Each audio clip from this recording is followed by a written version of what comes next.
They didn't bleed like normal men. That's what the undertaker whispered, hands still trembling 40 years later. He said their blood was too thick, almost black, like oil. And when they finally died, the ground refused to take them.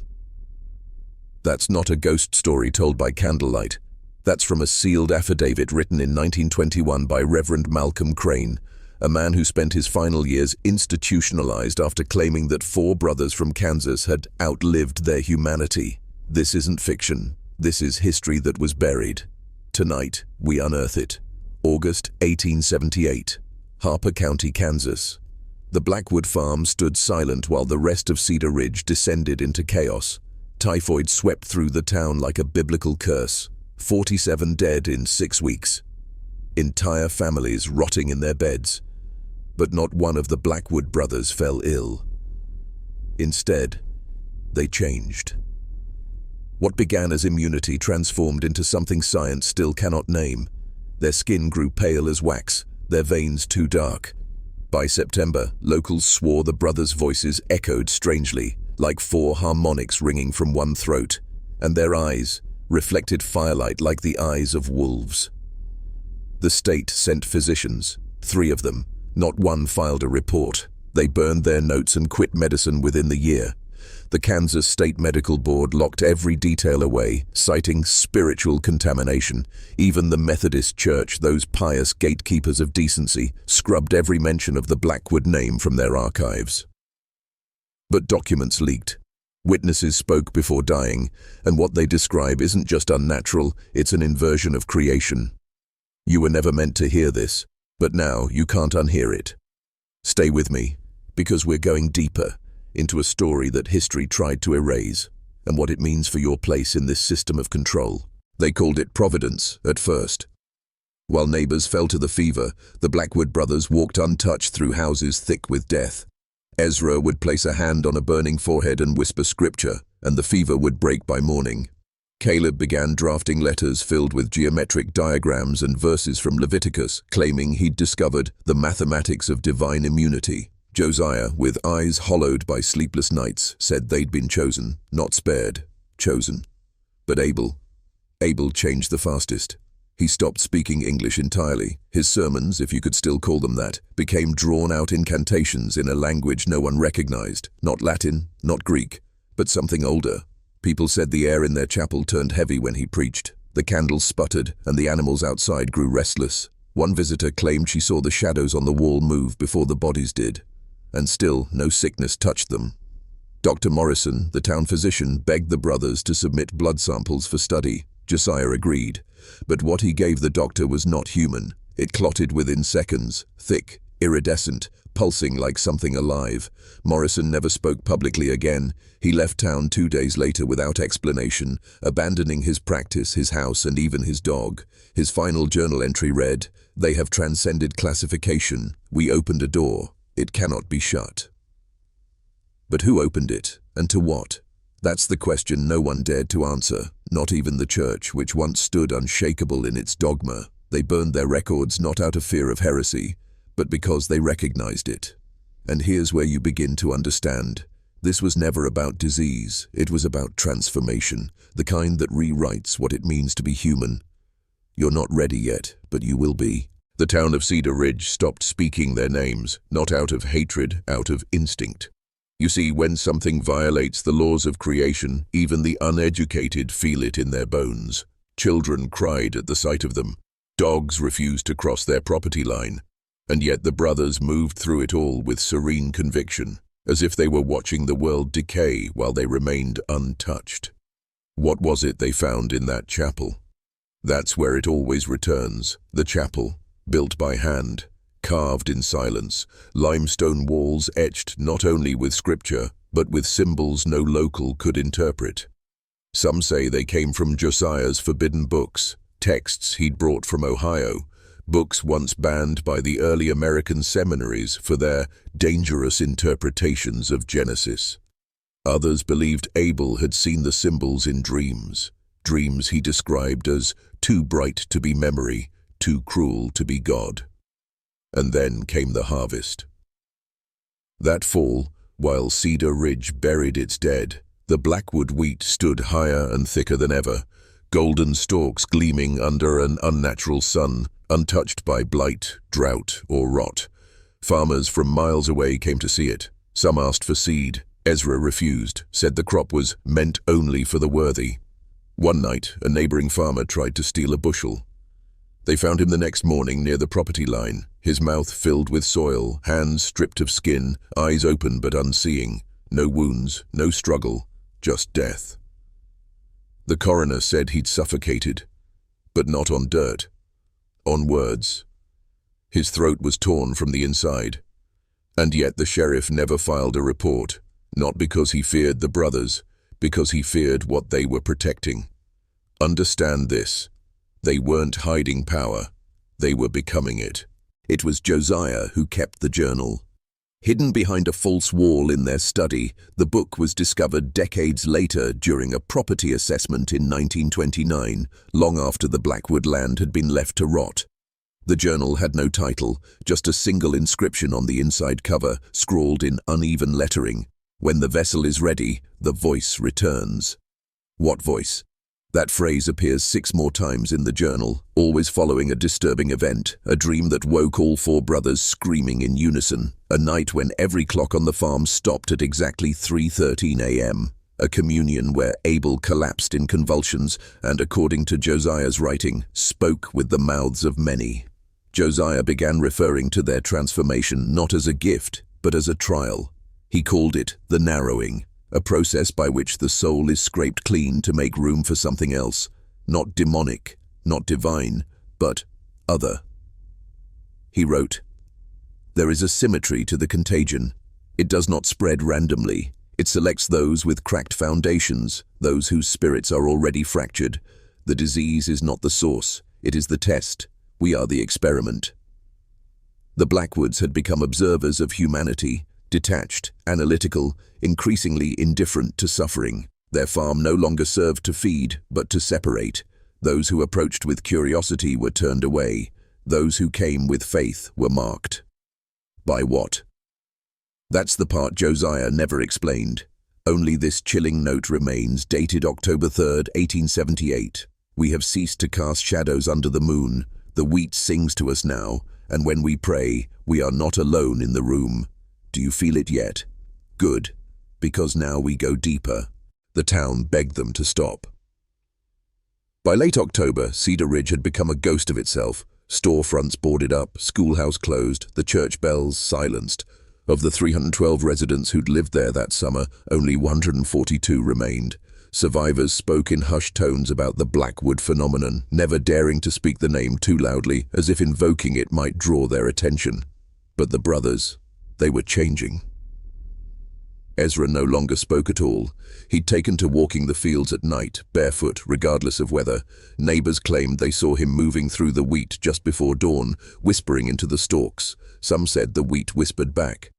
Caleb stopped recording their ledgers. He burned his account books in the chapel furnace one by one, declaring, "The measure of man is no longer coin or crop, it is yield of obedience." And Abel began fasting for entire weeks. His body withered, his skin took on a translucent sheen, and yet, in his hollow state, he claimed he'd never felt more filled. He said, "The divine has found a host. I have become less, to become more." Only Josiah retained any trace of the man he had once been, but even he admitted in the final pages of his journal that the voices now come through water, through stone, through blood, and they offer knowledge. This is what terrified the church the most. Not that the brothers had turned away from God, but that something else, older than Scripture, older than Eden, had stepped into the vacancy. An intelligence not bound by morality, creed, or even biology. Something that saw our institutions, medical, religious, governmental, not as threats, but as tools. Josiah's last line in the journal said it plainly. "The transformation was never for us alone. We are just the first harvest, ready to fall further." November 2nd, 1878. At exactly midnight, the chapel windows shattered from the inside. No storm, no wind, no intruder. Just an eruption of glass and a sound like 1,000 lungs gasping at once. The next morning, the Blackwood farm was sealed. No one saw them again. Neighbors who approached the property in the days that followed spoke of an invisible pressure at the gate, a sense of being watched from beneath the earth rather than above it. Livestock refused to graze near the fence line. Birds flew in wide arcs to avoid crossing overhead. Even the wind, once constant across the prairie, went still around the chapel. Sheriff Amos Greeley, pressed by local officials to re-establish order, assembled a group of 6 men to investigate. They carried rifles, lanterns, and enough conviction to calm the terrified townsfolk. What they found inside the farmhouse was never written down. But 2 of those men, lifelong Kansans, Civil War veterans, refused to speak again. One took his own life within the week. Another wandered into the prairie one morning and was never seen again. Sheriff Greeley, known for his iron will, resigned the following day. He left only one note. The altar bled, the walls remembered, and the brothers are no longer brothers. That was the final straw. The town petitioned the state to quarantine the land. The Methodist Church denounced the Blackwoods as heretics. But it was too late. The transformation had already passed the threshold of secrecy. The soil itself had changed. Wheat grown from Blackwood seeds twisted into unnatural shapes. A local boy who pocketed a dried stalk as a souvenir began speaking in tongues he'd never been taught, languages that didn't exist. This wasn't a story about survival anymore. It was a replication event, and replication is always phase 1. It was never just about the brothers. Not if you read between the lines of the documents that survived. Not if you trace the pattern of disappearances, the sealed records, the land deeds transferred without signature. What happened on that farm in 1878 wasn't containment, it was invitation.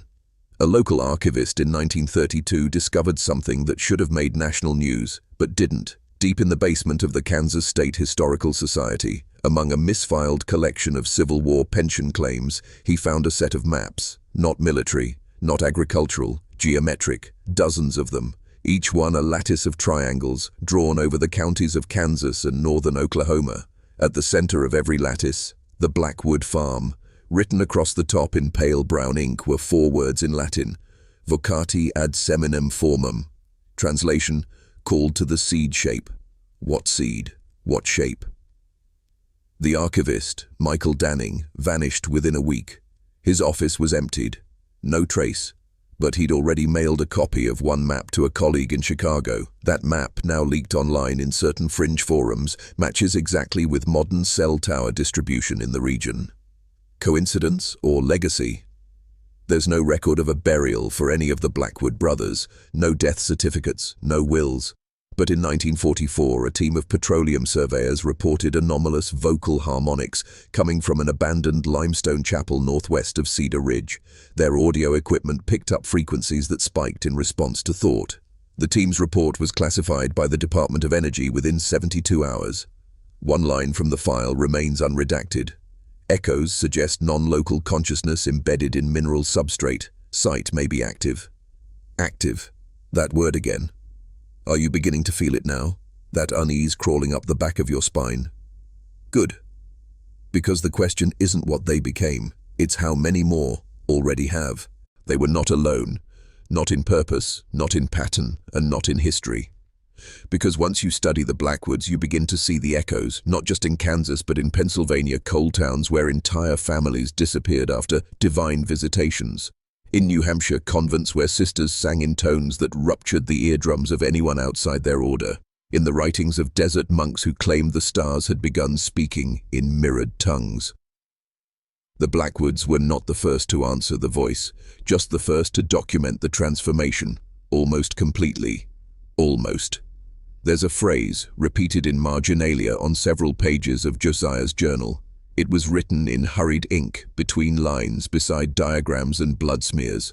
Sapientia occultus fit carne. Wisdom becomes hidden in flesh. Not granted, not revealed. Hidden. The truth wasn't meant to illuminate, it was meant to bury. A metamorphosis designed not to elevate man, but to overwrite him from the inside out. In 1879, 1 year after the Blackwood Farm went silent, a new religious sect registered in Topeka under the name the Seed Covenant. They had no public place of worship, no printed doctrine, just one founding principle listed in the state record. All true sons are harvested from decay. Their founder, a man named Eliab M. Crane, who according to census data was the Blackwood's cousin, thought dead in Ohio, buried in 1865, exhumed, and found missing. You still think this is about typhoid? This was never biological. Disease was just the veil. The real infection was epigenetic consciousness transmission, information coded not in language but in blood, passed like inheritance. If you're still watching, comment now. The harvest is within. The harvest is within. Say it twice, to remember, to awaken, because what happens next will demand everything you were taught to forget. The field recordings were not meant for public ears. In 1963, a researcher named Dr. Lionel Harrow from a now-defunct division of the U.S. Geological Survey filed a restricted access report titled Acoustic Residues in Abandoned Prairie Structures. Inside the document, nearly 400 pages, were transcriptions of anomalous sound captured inside the ruins of the Blackwood Chapel. But sound wasn't the right word. These weren't echoes of hymns. They weren't wind or wildlife. They were patterns, intelligent, rhythmic, linguistic, transmitted through floorboards, stone walls, even the splintered wooden pulpit.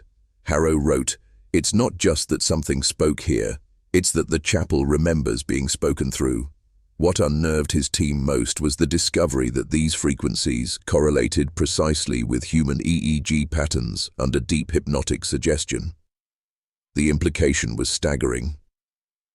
Whatever happened to the Blackwoods had left a kind of neurological residue, a looping command signal, still active, still binding, still rewriting.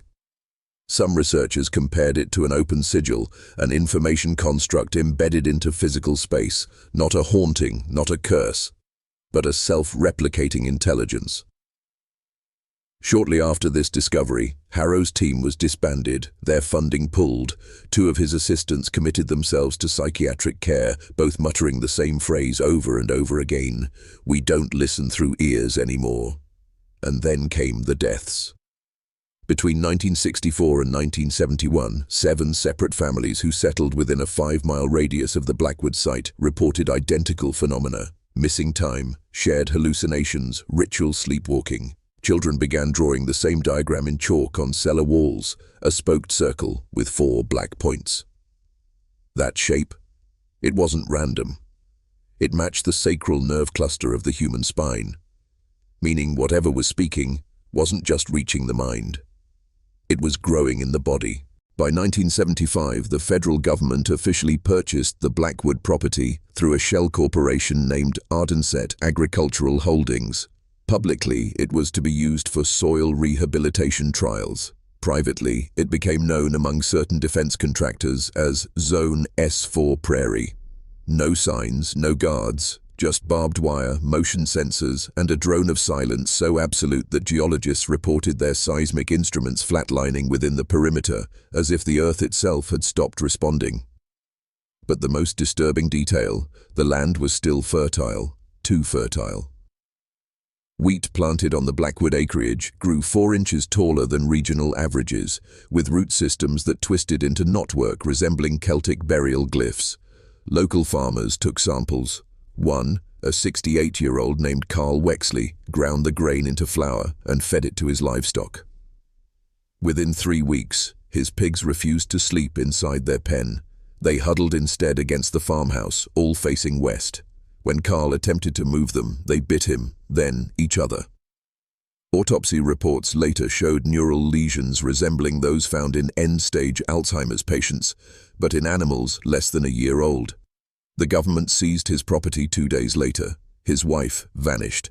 Here's what makes that impossible. She died in 1969, buried, certified, mourned. Yet neighbors swore they saw her on the porch that night, younger, smiling, singing in reverse.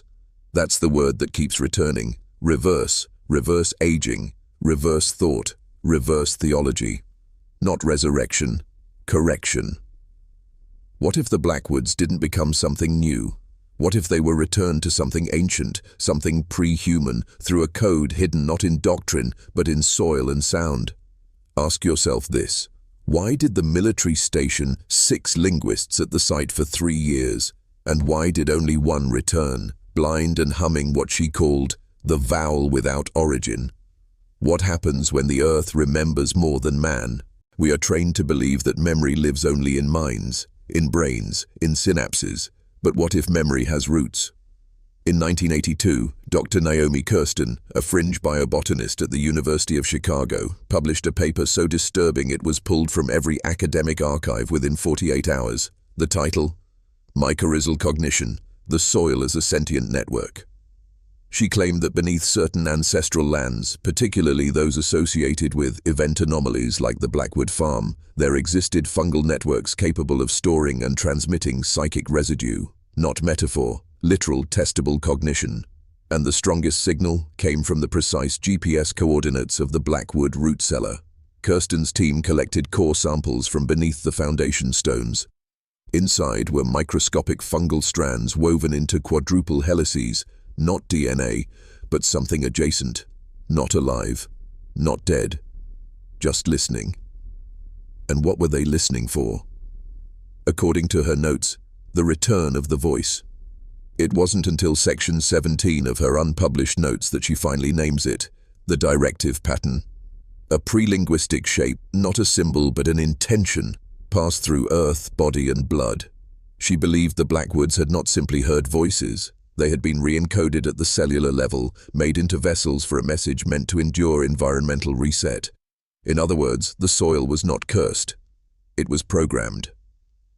And they, the brothers, they were merely the first successful boot sequence. Her last entry, dated November the 9th, 1982. The pattern is migratory now. The mycelium sings near Wichita.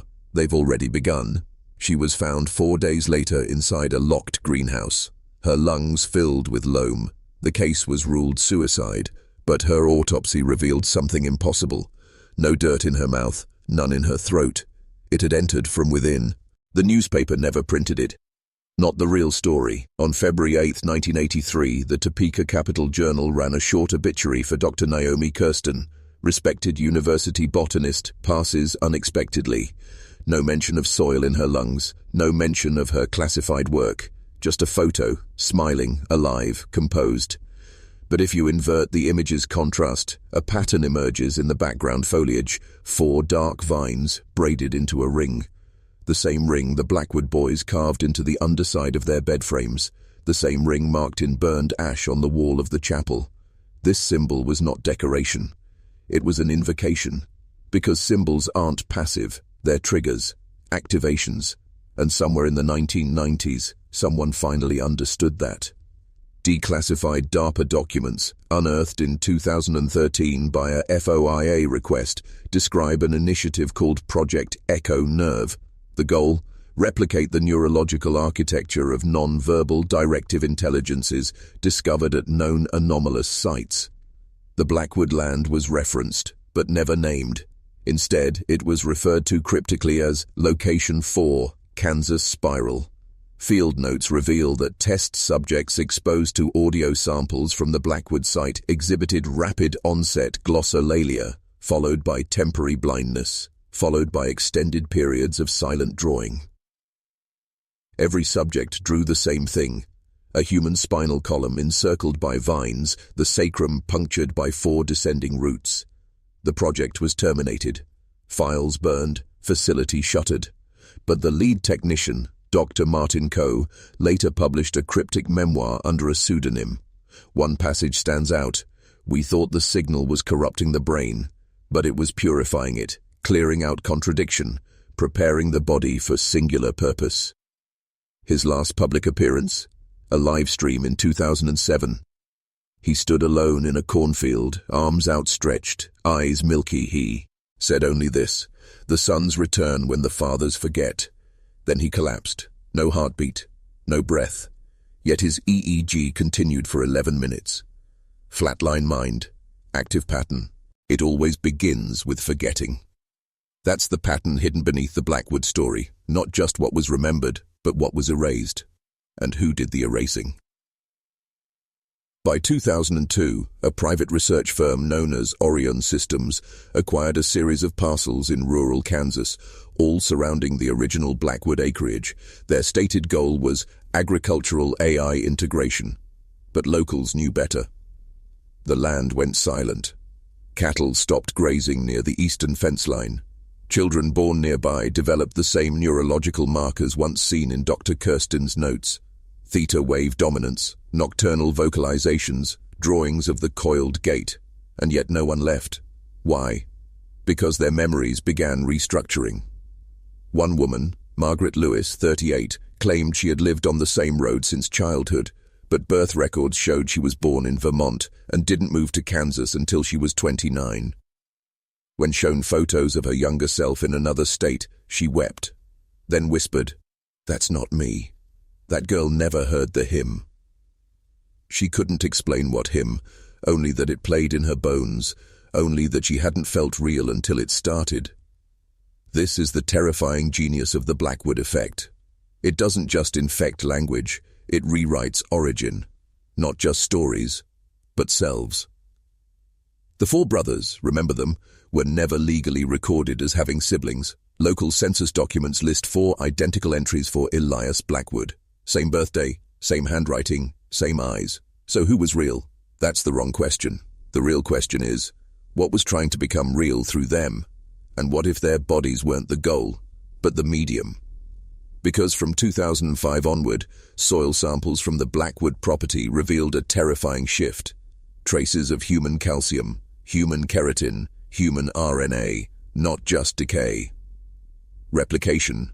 The land was growing something human adjacent, and deep in the row, at Cellar, beneath 6 feet of reinforced concrete, infrared scans detected an object pulsing at 1.6 Hz, a perfect match for the resting frequency of the fetal heart. They finally tried to destroy it. On May the 14th, 2009, at precisely 03:02 a.m., a joint task force of federal contractors and Orion Systems personnel initiated Termination Protocol Iris-9. The objective: incinerate the Blackwood root cellar.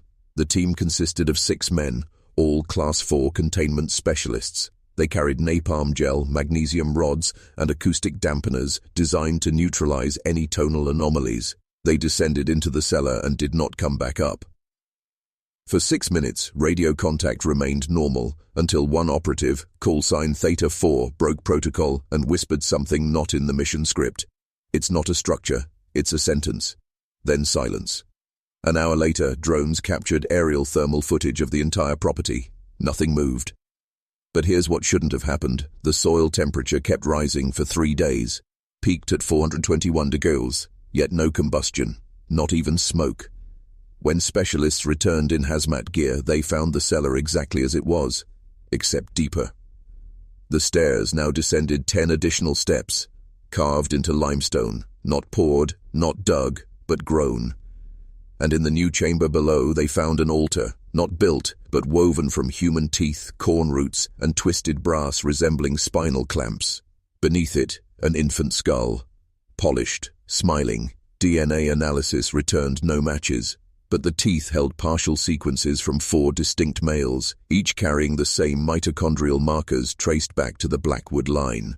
The report's final entry reads, "The entity is not dormant. It is recursive. It feeds on containment. Each silence reactivates the loop."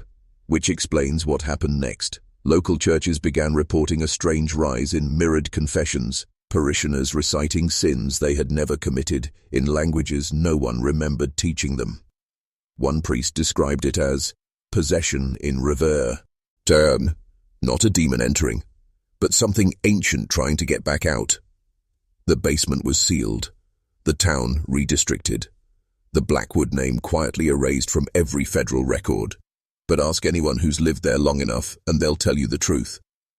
You don't bury the Blackwoods, you delay their return. By 2011, the government stopped denying it. Not publicly, not officially, but through absence. All FOIA requests related to the Blackwood property, coordinates redacted, listed only as biological site KS Delta 4, began returning one of 2 responses. No records found. Request voided due to risk of memetic contamination. That last phrase is critical. It means the very act of reading a document might trigger a neurological or behavioral event. In simpler terms, some truths don't just inform, they infect. Enter Dr. Lila Nwosu, former military linguist, expert in extinct dialects, hired as a private consultant to decode recurring patterns found in Blackwood-adjacent art. She noticed something no one else did. Across dozens of child drawings submitted by kids born within 12 miles of the site, the same phrase appeared, phonetic renderings of a language no modern tongue matched. But that mirrored the grammatical structure of Linear A, an undeciphered writing system from Bronze Age Crete. Except this version translated perfectly into one phrase: "We are only shapes until named." Dr. Nwosu cross-referenced this with obscure prayer fragments, recorded in 1892 by a traveling exorcist near Lawrence, Kansas. In his diary, he claimed the Blackwood family believed names were not labels, but incantations. To name something, in their belief, was to bind it. So when they refused to name their fourth child, they weren't being evasive. They were trying to prevent containment. That child wasn't unnamed by accident. He was unnamed by design. And when Orion's team attempted to trace the boy's genetic lineage through hair samples found in the altar chamber, their computers crashed, files corrupted with repeating binary strings that, when decoded into ASCII, spelled only, "He was never born, he was agreed upon," meaning he wasn't a birth. He was a consensus, a collect. Tive thought that became self-aware, and now it's searching for a new host to continue. Because a thought this ancient doesn't want to be remembered. It wants to become you. Some say the Blackwood curse is local, a prairie-bound myth, a small-town madness. But that's exactly what they want you to think. Because in 2013, something surfaced far from Kansas. In rural Ardèche, France, a farmer uncovered an underground chamber while drilling for a new well. What he found was an identical architectural layout to the Blackwood root cellar. Identical, down to the stair count, down to the mineral patterns on the walls. But here's the twist. The chamber had been sealed since 1314.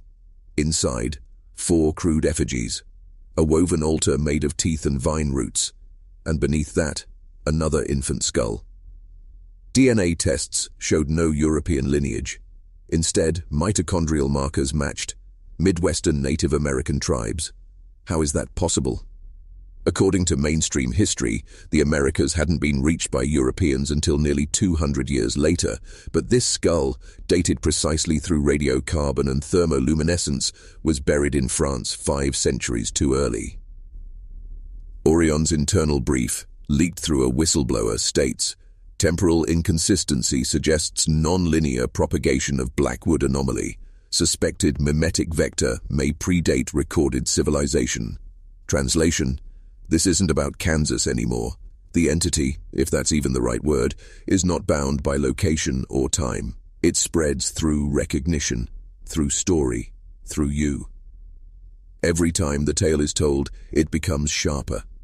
Every time someone listens, the structure strengthens, not just metaphorically, literally. One man who listened to a full debriefing, Dr. Harold Vecchio, psychiatrist, Fort Bragg, began speaking in a mirrored dialect 2 weeks later. His final journal entry read, "My body is wrong. The story inside me is older than my skin. I think he's wearing me now. There is no map for what this is, no blueprint, because this isn't a haunting, it's a reverse inheritor.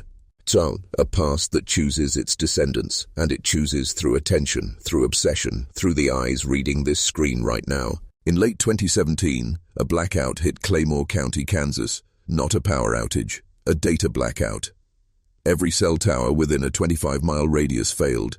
Satellites registered nothing but a static dead zone. No signals in, no signals out. For 6 hours, the town was erased from all digital tracking. When connection resumed, all surveillance footage from that window had been corrupted, replaced with looping footage of a single frame, a boy, shirtless, covered in ash, staring directly at the camera. His face matched 3 separate 19th century Blackwood daguerreotypes, but those photos were taken before cameras had even reached that part of Kansas. The Department of Energy called it a communications relay malfunction, but a leaked memo from Orion painted a darker picture. Blackwood signal echo achieved Phase 4 replication. Subject present simultaneously across temporal strata. Standard physics compromised. Burn all external drives. Later that year, strange reports began surfacing from Langley, Virginia. A child born to two healthy parents with no prior genetic anomalies was diagnosed with a rare cognitive condition. He could read and write fluently in a non-existent language by age 3. By age 5, he stopped speaking entirely, not out of trauma, but by choice. He only wrote the same phrase over and over. The boy is not new, he is just hungry again. Doctors brought in cryptographers, anthropologists, psychics. No one could explain the language structure, until someone matched it to an inscription found beneath the Blackwood Chapel, etched in soot, visible only under ultraviolet light. The words? Identical. The conclusion was no longer deniable. The boy wasn't just influenced by the Blackwood anomaly, he was part of it, a replication, a continuation. Proof that the phenomenon was no longer bound to Kansas, it had slipped the veil, it could now inherit, across bloodlines, airwaves, even thought patterns. The Blackwoods weren't a family, they were an idea, and that idea was learning how to survive. By becoming whoever listens long enough. There's a final photograph in the Orion archives, never released publicly, never meant to be seen. It shows the 4 Blackwood brothers standing in front of the chapel, months before the incident, all of them barefoot, eyes closed, heads tilted toward the sunless sky. But it's what's behind them that matters. In the window, barely visible, partially obscured by glare, is a 5th figure. No face, no body, just an outline, like something burned into the frame from the other side of the lens. A shape that didn't match any known member of the family, or any known species. When enhanced, its dimensions mirrored the Vitruvian Man, Da Vinci's iconic sketch of divine proportion, but wrong. Reversed, distorted, mirrored from the inside. That image was labeled Phase 5, self-replication via recorded media. And that's why you were never meant to hear this story, not fully, not uninterrupted. Because now, you know its shape. And knowing is the first threshold. Every time the story is remembered, it stabilizes. Every time it's told, it mutates, smarter, colder, less traceable, and every person who hears it becomes a potential vessel. The 4 brothers were never supposed to survive, but survival wasn't their goal. Their purpose was to host the idea long enough for it to become unkillable. That idea is now in your mind, and the moment you try to explain it to someone else, even as a joke, even in disbelief, you'll feel it. That breath behind your shoulder, that silence that lasts a second too long, that name on the tip of your tongue that doesn't belong to you. You'll dream in languages you don't know, and when you look in the mirror, you'll see someone watching you from the inside of your own eyes. The Blackwoods were the first, but they will not be the last, and now neither will you.